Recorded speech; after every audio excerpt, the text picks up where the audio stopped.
आज बात करना है जेन ज़ी पे, जो इस वक्त सबसे चर्चित जनरेशन है। ये वो है जिनका जन्म 1997 से 2012 के बीच हुआ है। इस पर कोई पॉलिटिकली बात करने की कोई मेरी इच्छा नहीं है, और ना ही शिक्षा के संबंध में जो इनका आंदोलन चला था, ना ही उस पर बात करने की इच्छा है। तो मैं इन पर एक मनोवैज्ञानिक ढंग से बात करना चाहता हूँ। जो भी अब तक रिसर्च और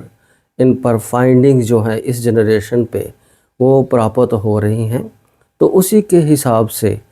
हम इस विषय पे जो है वो मनोवैज्ञानिक पहलू पर बात करेंगे। इस जनरेशन का जो सबसे इम्पोर्टेंट, जो सबसे महत्वपूर्ण पॉइंट है वो ये कि ये जो डिजिटल टेक्नोलॉजी है उसको बहुत जल्दी लर्न करती है, उस पर बहुत जल्दी अडाप्ट करती है और उसको बहुत ज़्यादा इस्तेमाल कर रही है। और डिजिटल जो इन्फॉर्मेशन है उसका बिल्कुल फ्लड जो है वो आजकल मोबाइल्स पे, लैपटॉप पे और बहुत सारे प्लेटफॉर्म पे जो आ रहा है। और ये जो जनरेशन है ये सबसे ज़्यादा इस डिजिटल इन्फॉर्मेशन को देख रही है। इस जो डिजिटल इन्फॉर्मेशन है एक फ्लड की तरह से आ रही है, उस पर अपना ध्यान जो है वो फोकस कर रही है और उस पे ज़्यादा समय बिता रही है। और ये लगातार मोबाइल्स पे और दूसरे लैपटॉप्स पे उनकी स्क्रीन पे इस डिजिटल इन्फॉर्मेशन के लिए लगातार स्क्रॉल करते रहते हैं। तो ये जो स्क्रॉलिंग बिहेवियर है, कहीं इसका कोई संबंध जो हमारी ब्रेन की प्रोसेसिंग की जो नेचुरल सिस्टम है, क्या इसका उस पे कोई इफ़ेक्ट पड़ रहा है? ये आज का महत्वपूर्ण क्वेश्चन है कि हमारा जो दिमाग है वो जब भी किसी इन्फॉर्मेशन को प्रोसेस करता है तो सबसे पहले वो इन्फॉर्मेशन को अटेंशन देता है, दिमाग ध्यान देता है, और फिर उसको पहचानता है जिसको हम परसेप्शन कहते हैं। और पहचानने के बाद जो हमारी वर्किंग मेमोरी है उस पे थिंक करती है, उसको प्रोसेस करती है और फिर उस इन्फॉर्मेशन को वो लॉन्ग टर्म मेमोरी में जो है वो भेज देती है। और लॉन्ग टर्म मेमोरी में कई घंटे लगने के बाद उस इन्फॉर्मेशन को कंसोलिडेट किया जाता है, एक पक्के फॉर्म में कन्वर्ट किया जाता है, ताकि वो इन्फॉर्मेशन जो है वो लंबे समय तक याद रहे। और जब व्यक्ति के सामने कोई ज़िंदगी की कम्प्लेक्स प्रॉब्लम्स आती हैं तो इसी मेमोरी में जो सारा डाटा मौजूद रहता है उसको एक प्रक्रिया है जिसको कहते हैं पैरेलल प्रोसेसिंग। तो बहुत सारी पैरेलल प्रोसेसिंग से बहुत सारी इन्फॉर्मेशन को एक साथ प्रोसेस करके व्यक्ति अपनी ज़िंदगी की प्रॉब्लम को सॉल्व करने के लिए कम्प्लेक्स डिसीजंस लेता है। तो जो ये स्क्रॉलिंग बिहेवियर है ये हमारे ब्रेन की इस नेचुरल प्रोसेस को कहीं चेंज तो नहीं कर रहा। इसी पे जो है हमारा आज के अंदर है बात का। अब क्या है कि जो परसेप्शन है, यानी जो कोई इन्फॉर्मेशन आती है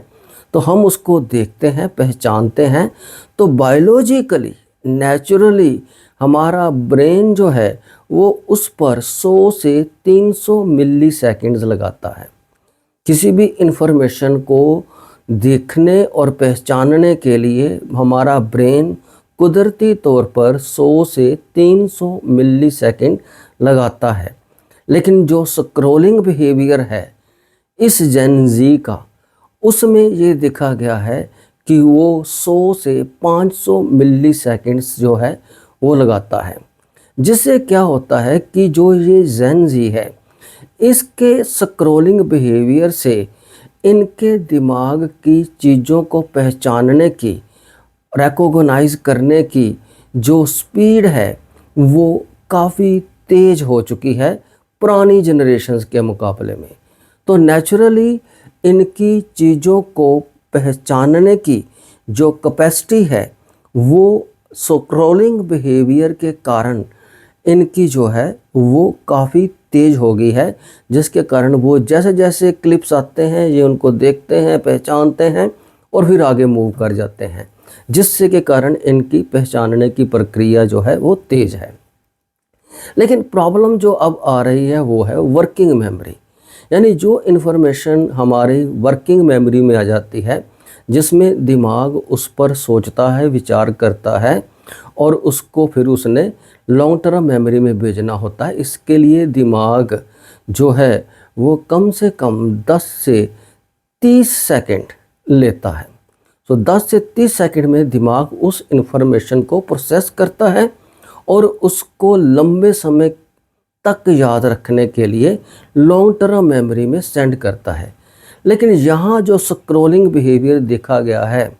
ये जेन जी का, तो स्क्रॉलिंग बिहेवियर में एक व्यक्ति जो जेन जी का है वो 3 से 8 सेकंड ही लगाता है,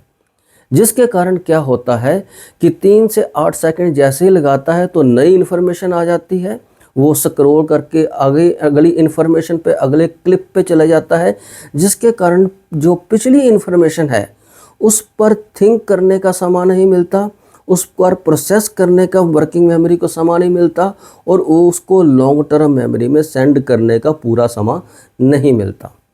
जिसके कारण क्या है कि जो उनकी मेमोरी में इंफॉर्मेशन स्टोर होनी है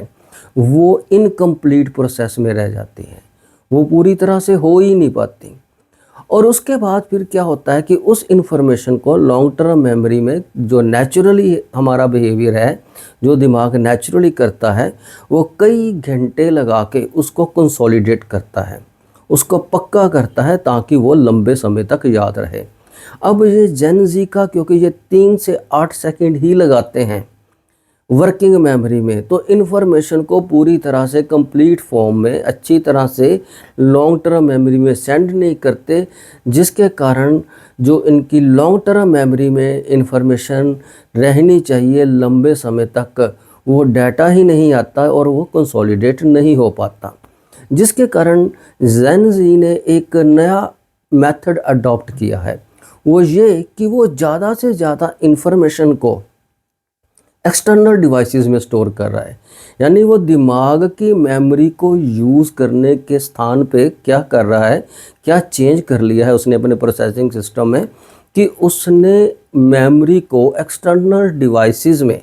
मोबाइल्स में, पेन ड्राइव्स में और एक्सटर्नल स्टोरेज सिस्टम्स में वो स्टोर कर लेता है ताकि वो उसको यूज़ कर सके।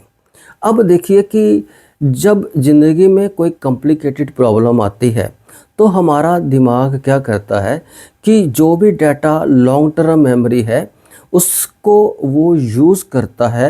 पैरेलल प्रोसेसिंग करते हुए, यानी बहुत सारी इन्फॉर्मेशन को, कम्प्लेक्स सिचुएशंस को सॉल्व करने के लिए बिल्कुल बराबर बराबर प्रोसेस करता है अलग अलग रास्ते से, ताकि एक कंक्लूज़न में प्रॉब्लम को सॉल्व किया जा सके। अब क्योंकि जो जेन जी है उनकी लॉन्ग टर्म मेमोरी में डाटा है नहीं, डाटा जो है वो उनका एक्सटर्नल डिवाइसेस में है, तो इसको चेंज करने का उन्होंने क्या मेथड निकाला है, अब टेक्नोलॉजी में चेंज आ रही है, वो है आर्टिफिशियल इंटेलिजेंस। यानी वो अपने दिमाग की प्रोसेसिंग पे ज़्यादा निर्भर करने के स्थान पर किस पे निर्भर कर रहे हैं, आर्टिफिशियल इंटेलिजेंस, जो कि प्रोसेसिंग करती है, जो कि नेचुरली पिछली जनरेशन में इंसान का दिमाग ही करता था, जिसके कारण क्या है कि ज़िंदगी के महत्वपूर्ण मेमोरी स्टोरेज डाटा और ज़िंदगी के महत्वपूर्ण कॉम्प्लेक्स डिसीजंस और एनालिसिस करने के लिए, प्रोसेसिंग करने के लिए उनको अब एक्सटर्नल टेक्नोलॉजी पे डिपेंड करना पड़ रहा है और वो उस पर डिपेंडेंट होते जा रहे हैं। मेमोरी के लिए भी एक्सटर्नल डिवाइसेस और प्रोसेसिंग करने के लिए भी अब आर्टिफिशियल इंटेलिजेंस आ चुकी है। चैट जीपीटी है, जेमिनी है, मेटा है और भी बहुत सारी डीप सर्च है।